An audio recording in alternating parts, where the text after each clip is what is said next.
Dear children, good evening. Welcome to this new platform of survey group.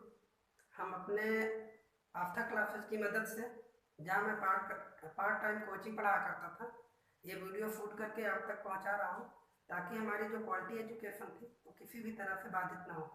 अभी हमने आपको सुबह में PDF दिया था, तो वहाँ तक हमने कवर कर लिया था imperative sentence, and then after that आपका आता है ऑब्जेक्टिव सेंटेंस। तो आज हम इसको ऑब्जेक्टिव सेंटेंस को पढ़ेंगे। तो ऑब्जेक्टिव सेंटेंस मीन्स होता है, डियर चिल्ड्रन, इच्छा सूचक वाक्य। Its definition is given here, the sentence which expresses a prayer, keen wish, curse is called objective sentence. यहाँ पर एक वर्ड आप लिख सकते हैं, क्या? और मतलब पूरा सेंटेंस की डेफिनेशन इस तरीके से बन गई, the sentence which expresses a prayer, keen wish और कर्स। ऐसा कोई वाक्य जो प्रेयर बोल कर आए।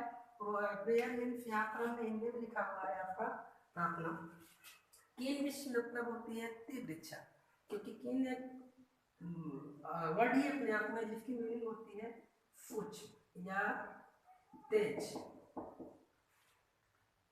कर्स मीन्स होता है आपका अभिशाप।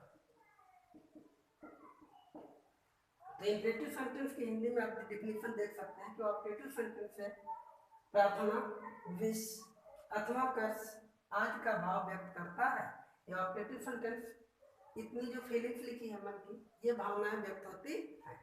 अब बात आती है इस सेंटेंस को पहचानने की, अर्थात द प्रॉब्लम अराइज हियर कि how we can recognize imperative objective sentence. तो उसके लिए आपको ये नोट हमेशा ध्यान में रखनी होगी।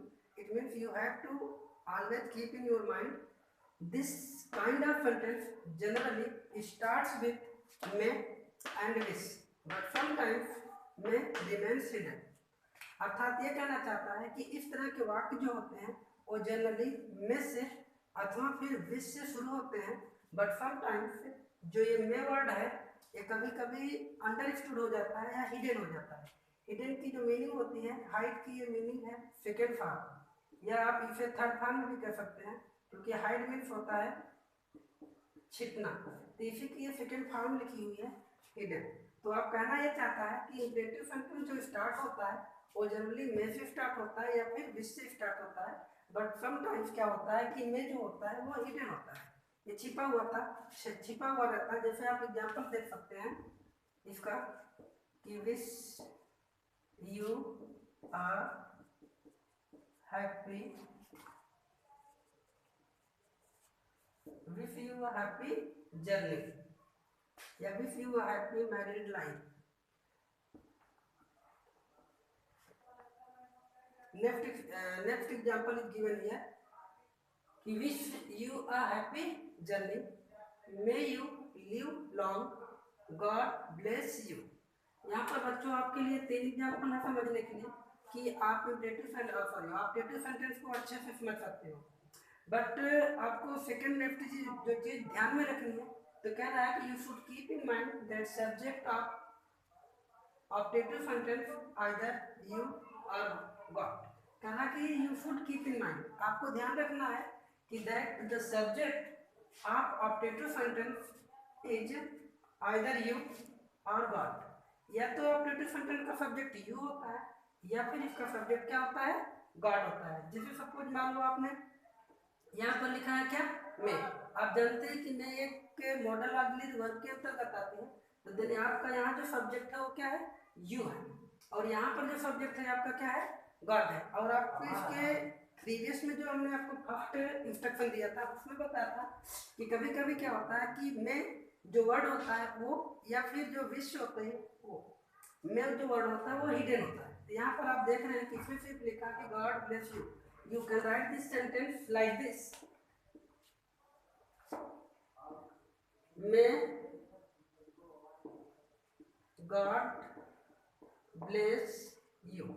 अर्थात अगर आप इस सेंटेंस को फिर से रीराइट करना चाहेंगे तो you can write this like may God bless you.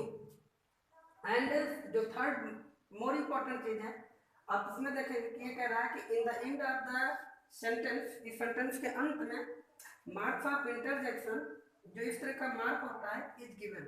हमेशा ऑब्जेक्टिव सेंटेंस जो होता है वो इस तरह के मार्क को हमेशा अंत में लेता है। तो ये एक तरीके का आप कह सकते हैं कि चाहे आइकन मान लें या फिर इसको सिंबल मान लें, अर्थात पहचानने के तरीके में ये आ जाएगा कि अगर आप इस तरह का मार्क देखेंगे तो आप कह सकते हैं कि ये आपका क्या है, ऑब्जेक्टिव सेंटेंस है, क्योंकि ये फुल स्टॉप है और फुल स्टॉप कौन सा सेंटेंस कंटेन करता है अपने साथ, असर्टिव, और ये मार्क आपका कौन सा है, इंट्रोगेटिव, तो ये मार्क आपका इंट्रोगेशन का है, तो ये इंट्रोगेटिव सेंटेंस कंटेन करेगा। तो बच्चों आई होप कि आपको ये लेक्चर समझ में आया होगा और आप अच्छे से इसे राइट डाउन करिएगा अपने कॉपी पे और रिमेम्बर करिएगा। Thank you.